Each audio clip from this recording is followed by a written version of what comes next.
Welcome to the Become a Media Maven podcast. In this episode, I am going to take it over. I'm going to do it all by myself. And I chose this topic because it's a question that I am asked a lot. I was asked this week on a phone call with a potential client, and I was asked last week via email with a potential client. And I think this question is asked by almost everybody who's considering hiring a publicist or a PR agency. And to be quite honest, I think a lot of publicists and PR agencies lie when they answer it. So the question people ask me in some form or another always comes like this: where are you going to get me, and when are you going to get me there? Talking about earned media exposure. So for example, if they want to be in Inc. magazine, they'll say, can you get me an Inc. magazine? And when will I get there? These questions or questions like these in any form are impossible to answer unless you're going to pay for advertising. That's the only time anybody can answer that question, because you just call up the ad department and you say, hey, I want to buy an ad. I want it to say this, and I want it to run on these days. But when we're talking about PR and media relations, it is impossible to answer that question because we're earning the media exposure. Inc. doesn't owe me or you or anybody anything. They choose what goes in their magazine, just like every other media outlet, whether it be online, print, TV, even this podcast. The person in charge of that media outlet determines what goes in there. So if you're not going to spend money to guarantee coverage, there is no publicist, there is no PR agency, there is nobody who can tell you where they're going to get you and when they're going to get you there.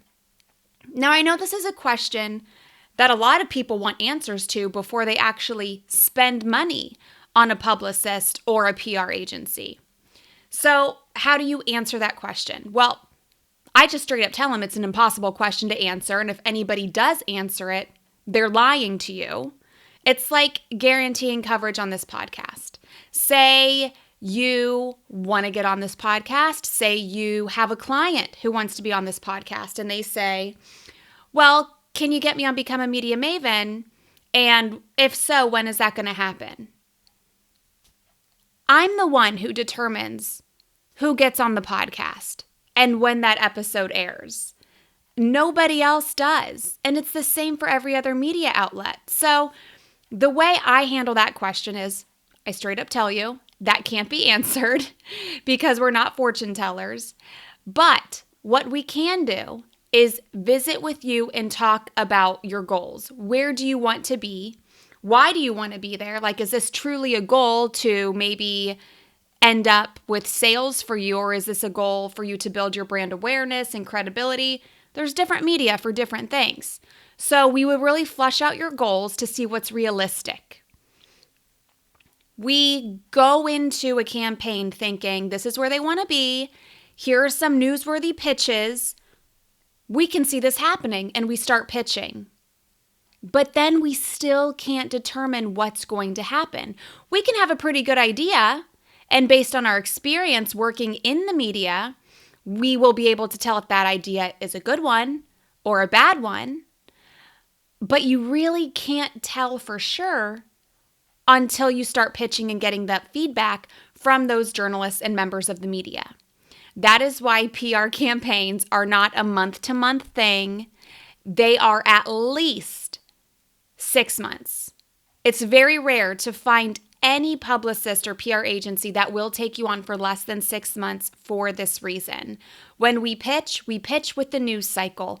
We pitch with the calendar. You don't just pitch one thing, land it, call it a day. It's very rare for that to happen. You have to try a lot of things out. Are these story ideas landing? Are these journalists interested in these story ideas? Do we need to try a different angle because of the time of year? Things like that. You can also look at past success. So I think that's a great indicator. of what is to be expected from your campaign. If I did successful with this lifestyle brand geared towards females, then I'm probably going to be successful with yours because we know what's resonating with those members of the media. So you really have to understand the earned media industry. You really have to understand how it works from the inside out, because if not, you're going to get frustrated. And you're going to say, oh, I hired a publicist and this PR agency and they haven't done anything for me. I can honestly tell you the only time I have had clients who have left upset or felt like their expectations weren't being met was because they did not have realistic goals and they came in with a mission and a mindset of where they wanted to be. And they were very committed to that. Like, this is where we want to be. This is what we want to happen afterwards. And you're going to make it happen. And something that I do, maybe to a fault, I think something that I do that probably costs me clients is I'm overly honest and I overshare about what the industry is really like and what the expectations are. And sometimes we take on clients we shouldn't. And one time we took on a client that we should not have. In 5 years, I regret taking on this client because he had expectations that were so high. He only wanted national coverage. And not only national coverage, but only national TV coverage. And this client had zero coverage of any kind up until this point. If you would Google the brand or you would Google the owner's name, you would find nothing. You would only find the owner's social media. And on the owner's social media, he was not promoting himself as an expert in his industry.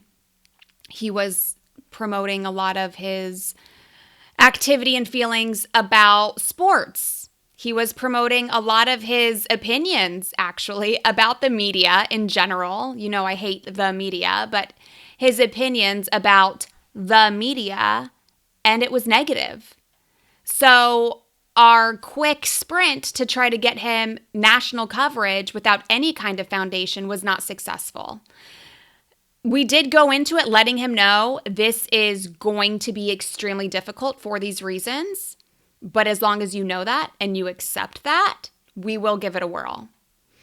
That was one negative experience, and it was because a person came in with no knowledge of the industry and too high expectations. And I find that when people ask, where are you going to get me and when are you going to get me there? It shows that they don't have an understanding of how the industry works. And for that reason, they don't know where to set their expectations, and sometimes they're unrealistic. Or, they just want to be everywhere. They want their dream outlets right away. Who doesn't? But if it were that easy, then A, advertising wouldn't even exist because it would just be easy to get there. And B, everybody would be there. Everybody would get in all of the media outlets that they want to get in. So I think to answer that question that I am asked very frequently of where are you going to get me and when are you going to get me there, it's just something that can't be answered. And it's a question that I understand. Before you give anybody money, you would like the answers. But that's just like saying, what's going to happen after the coverage? That's when sales comes into play. Now listen, we do what we can to help our clients turn publicity into profit. I think the biggest part of that is sharing on social media. It's sharing repeatedly on social media. I have been told by a couple of journalists that if we get your client coverage and they do not share it on social media, we will not go back to them for more coverage. And I completely understand. When I have guests on this podcast and they don't share the podcast episode they were a guest on social media, I think it's rude. And I would never have them back on. Like, why would I bring you back on? You didn't even tell people you were on. You didn't even share the episode. It's very inconsiderate. The same goes for earning media exposure.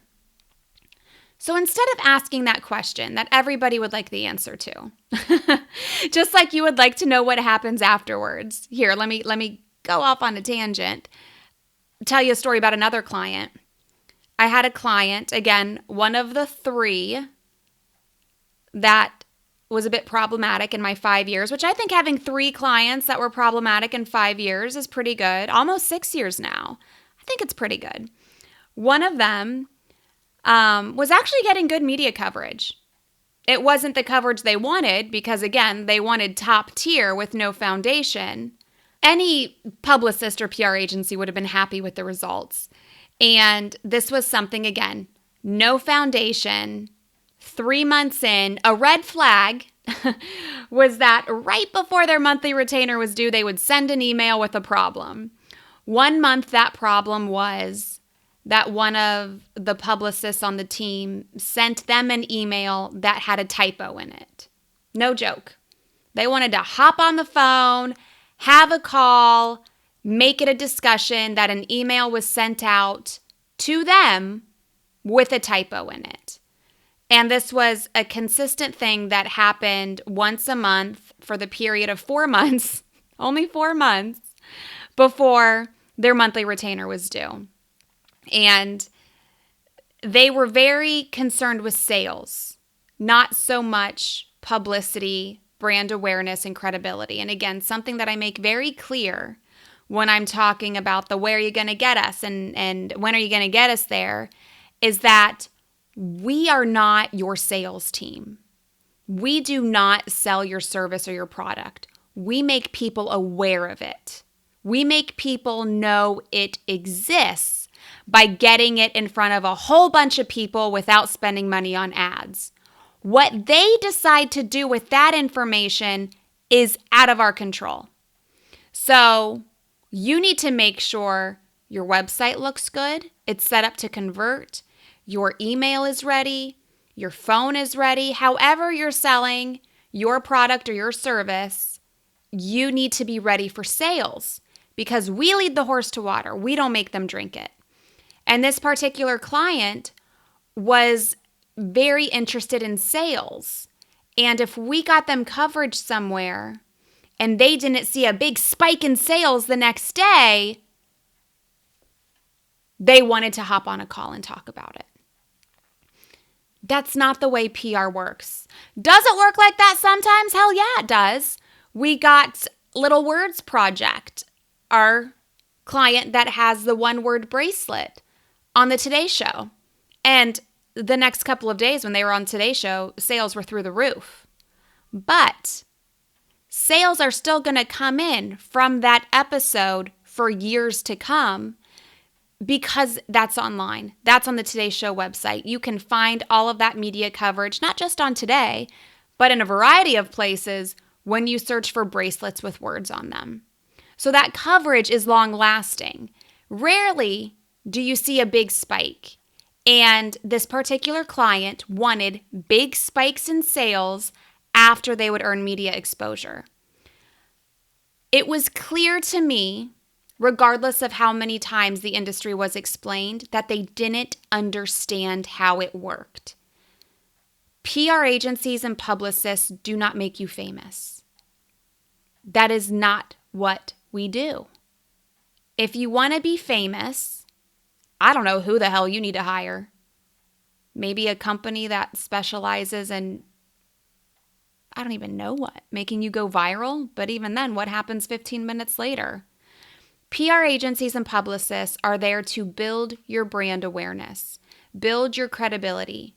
So slowly, over time, people will get to know you, like you, and trust you because they see you in these different places over weeks and over months for that one thing.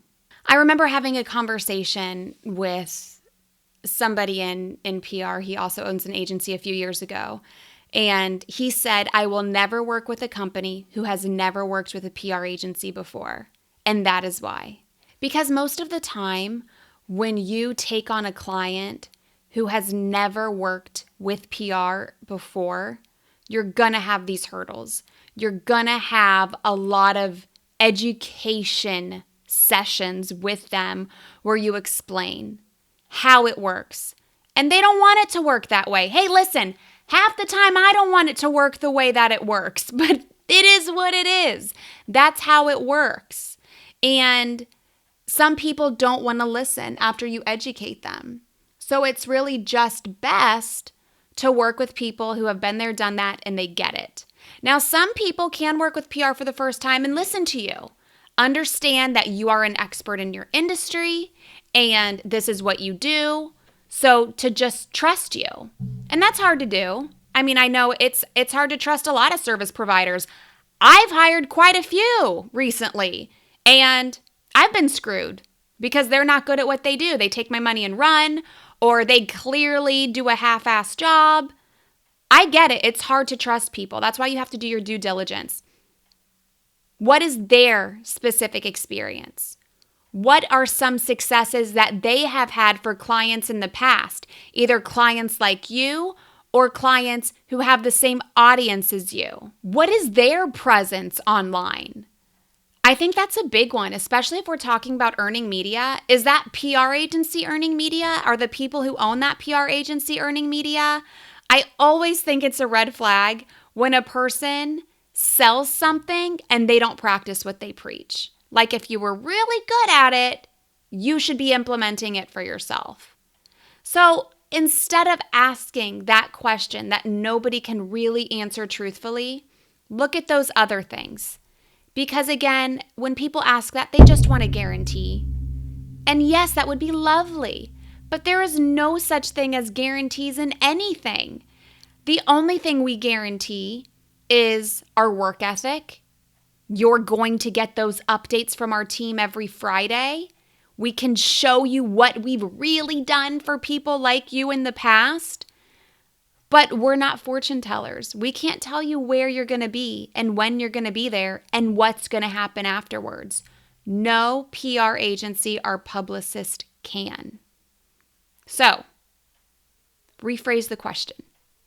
If you are watching this on YouTube, thank you for being here and coming to the podcast episode that is now visual.